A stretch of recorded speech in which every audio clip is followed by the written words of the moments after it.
ہمارے گھر سے ایک اخبار ندائے ملت نکلتا تھا.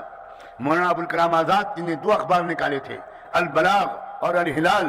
ان دونوں اخباروں کے بعد اس ملک کا سب سے طاقتور اخبار جس نے حکومت کی چولیں ہلا دی تھی وہ ندائے ملت اخبار تھا. اس ندائے ملت اخبار کے ایڈیٹر میرے دونوں بڑے بھائی تھے, مولانا عتیق الرحمان سنبلی اور جناب حافظ نعمانی. اللہ ان دونوں کی قبروں کو نور سے بھرے. ان دونوں نے اور ایک ڈاکٹر آصف قدوائی, ان تینوں نے مل کر ندائے ملت کا اسپیشل ایشو نکالا علی گڑھ مسلم یونیورسٹی کے نام پر. یہاں انٹیلیجنس کے میرے دوست, میرے بھائی بیٹھے ہوں گے. اس وقت یہ حالت تھا CID ڈپارٹمنٹ کا, LIU کا, لوکل انٹیلیجنس یونٹ کا, کہ وہ اس ندائے ملت اخبار کے چھپنے سے پہلے 1000 مرتبہ انہوں نے کوشش کی کہ ان کو ان کے مضامین مل جائیں کہ اس نمبر میں کیا آ رہا ہے. ندائے ملت اخبار میں مسلمانوں کے مضامین کم تھے.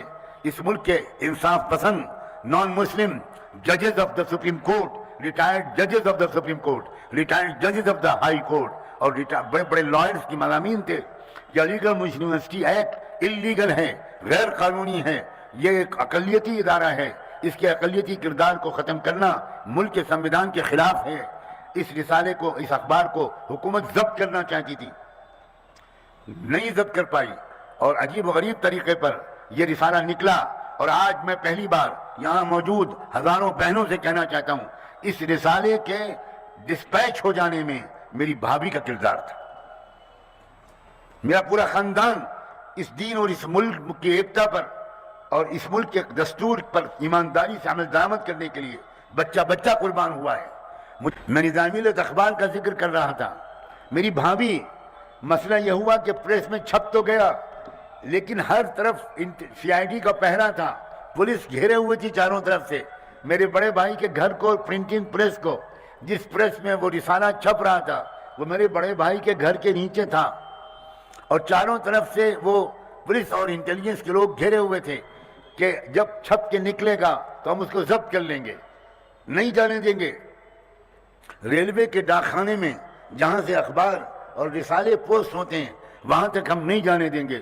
میں سلام بھیجتا ہوں میرے بڑے بھائی کو, اور میں سلام بھیجتا ہوں کہ میں اپنی بھابھی کو, اللہ اللہ ان کو جنت کا اعلیٰ رتبہ عطا فرمائے. اور آج کی عورتوں کو اگر مردوں کو سبق لینے کی توفیق نہیں ہے تو عورتوں کو سبق لینے کی توفیق ملے. میری بھابھی نے کہا آپ کیوں پریشان ہوتے ہیں, میں تانگا منگواتی ہوں اور تانگے میں بستر بھی رکھتی ہوں, اور آپ اپنے اخبار کے سارے بکسے اس پہ رکھ دیجیے, اس میں رکھ دیجیے, اور میں نکلوں گی. اس طرح وہ لوگ سمجھیں گے کہ میں تو کہیں سفر پہ جا رہی ہوں, تو مجھے تو نہیں چھیڑیں گے, میں اکیلی عورت ہوں, وہ کیا جانے کہ اس میں اخبار رکھا ہوا ہے. اس طرح ہماری بھابھی نے رسک لے کر ٹانگے پر رکھ کر وہ ہزاروں کاپیاں اس اخبار کی لے کر گئیں وہ, اور وہ بس اسٹینڈ گئیں. اور میرے بھائی نے پلاننگ کر کے کہا کہ دیکھو پیچھے دیکھتی رہنا, اگر تم کو کوئی شک لگے کہ تمہارا پیچھا کر رہا ہے تو تم بس پہ بیٹھ کے بارہ بنکی چلی جانا, لیکن اگر تم کو یہ محسوس نہ ہو کہ کوئی پیچھا نہیں کر رہا ہے تو تم تانگا لے کر ریلوے اسٹیشن پہنچو. میں بھیجتا ہوں 1-2 آدمیوں کو, سارا انتظام کریں گے. پوری گورنمنٹ حیران رہ گئی کہ 10,000 اخبار میری بھابھی کی قربانی اور ہمت اور بہادری کے نتیجے میں 3 گھنٹے کے اندر لکھنؤ سے روانہ ہو گئے. کہاں چلے گئے لوگ؟ کون کہتا ہے